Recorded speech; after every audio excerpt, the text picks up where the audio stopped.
Hello বন্ধুরা, আরও একটু নতুন ভিডিওতে তোমাদের সবাইকে জানাই অনেক ভালোবাসা। আশা করি তোমরা সবাই খুব ভালো আছো। তোমাদের আশীর্বাদ আর তোমাদের ভালোবাসায় আমিও ভালো আছি। তোমরা দেশ বিদেশ যেখান থেকে আমার ভিডিও দেখছো, বড়দের জানাই আমার প্রণাম, ছোটদের জানাই অনেক ভালোবাসা। তো অনেক দিন পর আবার আজকে ভিডিও নিয়ে আসলাম। এই কটা দিন অনেকই ব্যস্ত ছিলাম, এলবি করছিলাম, তো এই করে এদিক সেদিক করে আর একদম ভিডিও দেওয়া হয়নি। তো যার জন্য আমি দুঃখিত। এবার থেকে আমি চেষ্টা করব যে কন্টিনিউ ভিডিও দেওয়ার জন্য। তো আর দেখো, সকালবেলা একদম উঠে বাসি ঘরের চা কাজকর্ম সব কিছু সেরে তারপরে চলে এসেছি এখানে শাক তুলতে। আর এখানে শাক তুলতে এসেছি, এগুলো হচ্ছে পালং শাক। এগুলো আমাদের বাগানে হয়েছে আর একদম কচি কচি পালং শাকগুলো দেখো। আর এই পালং শাকগুলো খেতে কিন্তু দারুণ লাগে, একদম নরম নরম। এই পালং শাক দিয়ে আজকে একটা তরকারি করব। আর ভাবছি মুগ ডাল দিয়ে আর এই পালং শাক দিয়ে তরকারিটা করব। আর মুগ ডাল পালং শাক দেবো, তার সঙ্গে আরও কিছু সবজি দেবো, কাঠি কচু দেবো, আলু দেবো, আর পালং শাক মুগ ডাল এইসব দিয়ে একটা ঘন্ট করবো। এই পালং শাক দিয়ে অনেকে আবার শুধু মুগ ডাল দিয়েও করে। আর বেশ সবজি টবজি দিয়ে করলেও বেশ সেই ঘন্টটা ভালো লাগে, খেতেও বেশ ভালো লাগে। তো ওটা করবো। আর ছেলে যেহেতু স্কুল আছে, তো সকাল সকাল রান্না তো সেরে নিতেই হবে। রান্নাবান্না সেরে তারপরে আবার ছেলেকে গাড়িতে দিয়ে আসতে যেতে হবে, কারণ গাড়ি ভিতরে এখন ঢুকছে না। ছেলেকে এখন সেই মেন রোডের ওখানে দিয়ে আসতে হবে। আর ছেলের পরীক্ষা চলছে, তো ছেলের আজকে লাস্ট পরীক্ষা, বেশ কদিন ধরেই পরীক্ষাটা চলছে। এই যে দেখো, পালং শাক তুলে নিয়েছি, তো এখন বাড়ির দিকে যে চলে যাচ্ছি।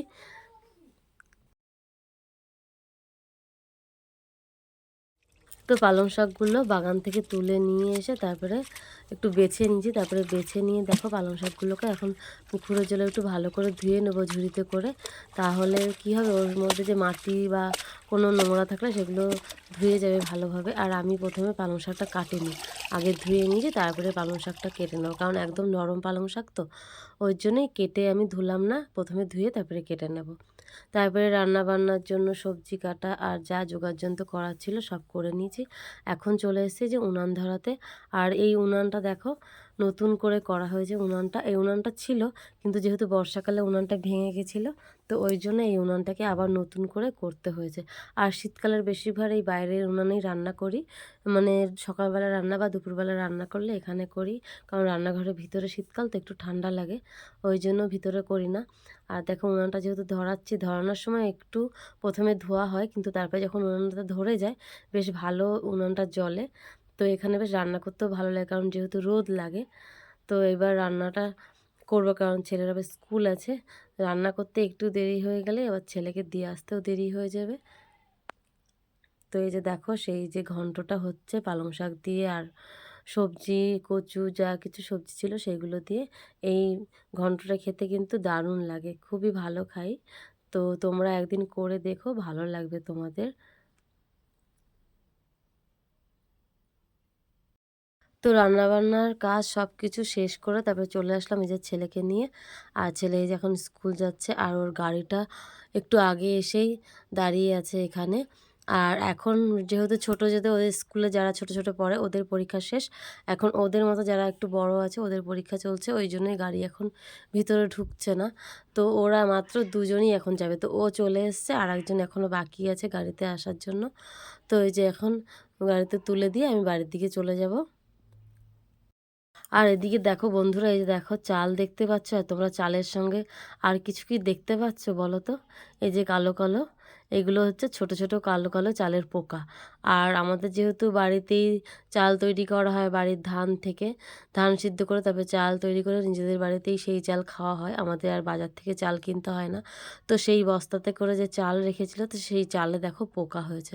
ওই চালের বস্তা না একটু জল পেয়ে গেছিলো, যার জন্য ওই চালের বস্তা জল পাওয়ার জন্য চালটা একদম নষ্ট হয়ে গিয়েছিলো। আর চালের মধ্যে ছোট ছোট যে পোকা সেইগুলো হয়ে গেছে। তো সেই চালগুলোকে এখন রোদে দিয়ে এই যে কুলোতে করে পাছড়ানো হচ্ছে। তো এই চালগুলোকে এখন ভালোভাবে পরিষ্কার করে আবার ভালো করে রাখতে হবে। তো এই একটা ঝামেলার কাজ। আর দুপুরের মেনুতে আজকে আছে এই যে পোনা মাছ দিয়ে আর ধনেপাতা দিয়ে ঝাল করেছি, আর যে ঘন্ট করেছিলাম পালং শাক দিয়ে সেইটা। আর ছেলে স্কুল থেকে চলে এসছে, তো সবাই খাওয়া দাওয়া হয়ে গেছে, আমি আর ছেলেই বাকি। আর ছেলের জন্য আমি ওয়েট করছিলাম যে ছেলে আসলে একসঙ্গে খাবো। তো ওই জন্য আমাদের দুজনের জন্যই এই তরকারিটা এখন আছে। এই যে দেখো মা ছেলে এখন খেতে বসেছি। আর ও বাড়িতে না আসলে কীরকম একা একা লাগে, ভালো লাগে না খেতে। তো ওই জন্যই বসে থাকি, ওর জন্য যে ও আসলে খাবো তারপরে। তো এই যে দেখো দুজন মিলে একটু গল্প করছি, একটু খাচ্ছি, এই করছি। দুজন বসলে যে কত গল্প করি মা আর ছেলে, মানে কি বলবো। ওর স্কুলে কি কি পরীক্ষায় এসেছিলো সেইগুলো ওকে জিজ্ঞেস করছি যে কি কি প্রশ্নগুলোর কি কি উত্তর লিখেছে, কি কি। তো এইগুলোই দুজন মিলে গল্প করছিলাম, ওই পড়াশোনার কথাই দুজন মিলে বলছিলাম, ওকে একটু বোঝাচ্ছিলাম পড়াশোনার বিষয়। তো বাচ্চা মানুষ তো মানে কি বলবো, তো ওই জন্য সেই গল্পই করছি এদিকে। তো এদিকে গল্প করতে করতে খাওয়াও হয়ে যাচ্ছে। আর ও যে খেতে এত দেরি করে, মানে কি বলবো দেখো। এখন দেখো এই যে বিকেল হয়ে গেছে, আর এখন যেহেতু শীতকালের বিকেল, তো এখন 4টে বাজলেই পুরো অন্ধকার অন্ধকার হয়ে যায়, আর চারিদিক মনে হয় যেন কুয়াশা কুয়াশা হয়ে গেছে। শীতকালের বেলায় এই জন্য একটু বিরক্তি লাগে, মানে তাড়াতাড়ি সন্ধে হয়ে যায়, ভালো লাগে না। আর এই যে দেখো জেঠুদের ছাদে জামা কাপড়গুলো মেলেছিলাম, যেহেতু এখানে একটু রোদটা ভালো লাগে, তো জামা কাপড়গুলো এখন তুলতে চলে এসেছি। আর বেশ ভালোই ঠান্ডা লাগছে দেখো। আমি পুরো শাড়িটাকে ভালো করে ঘুরে নিয়েছি যাতে ঠান্ডা না লাগে, ঠান্ডার জন্য আরও বেশি করে শাড়িটা এরকমভাবে নিয়েছি। বন্ধুরা এখন বাজে সন্ধে 6:30। আর এই যে দেখো, তোমরা ভাববে এই কালো প্লাস্টিকের মধ্যে আবার কি, তো এই কালো প্লাস্টিকের মধ্যে একটু মাংস আছে। তো এইটা যেহেতু মানে ফ্রিজে ছিল আর একদম বরফ হয়ে গেছে, তো এটাকে আমি কি করলাম, একটু গরম জল করে তার মধ্যে এই প্লাস্টিকটাকে ডুবিয়ে দিলাম, যাতে মানে মাংসটা তাড়াতাড়ি যেন নর্মাল হয়ে যায়। কারণ এই মাংসটাকে আবার একটু মানে কুচিয়ে নেব। আর এদিকে আজকে সন্ধ্যাবেলার মেনুতে আছে চাউমিন করব, চিকেন চাউমিন করব।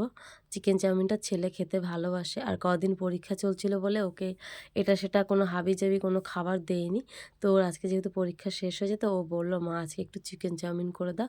তো এই যে দেখো চিকেন চাউমিন করার জন্য এখানে সব কিছু নিয়ে নিয়েছি, সব কিছু রেডি করে নিয়েছি। যে মাংসটাকে ভালো করে ম্যারিনেট করে নিয়েছি, শসা, গাজর, ক্যাপসিকাম, তারপরে হচ্ছে পেঁয়াজ, লঙ্কা সব কিছু কুচিয়ে নিয়েছি। তো এখন এই যে কড়াইতে তেল গরম করে নিচ্ছি। তো তারপরে এই যে দেখো চাউমিন হয়েও গেছে। তবে যেহেতু আমাদের রান্নাঘরের লাইটটা একটু কীরকম, তো সেরকম কালারটা আসছে না ক্যামেরাতে, কিন্তু কিন্তু কালারটা কিন্তু খুব সুন্দর হয়েছিল চাউমিনের। আর ছেলে এই চিকেন চাউমিনটা খেতে খুবই ভালোবাসে। আর এই যে দেখো একদম চাউমিন রেডি। তো সবাই এখন চাউমিন সবার প্লেটে করে দিয়ে দিয়েছি, আর আমিও নিয়ে চলে এসেছি।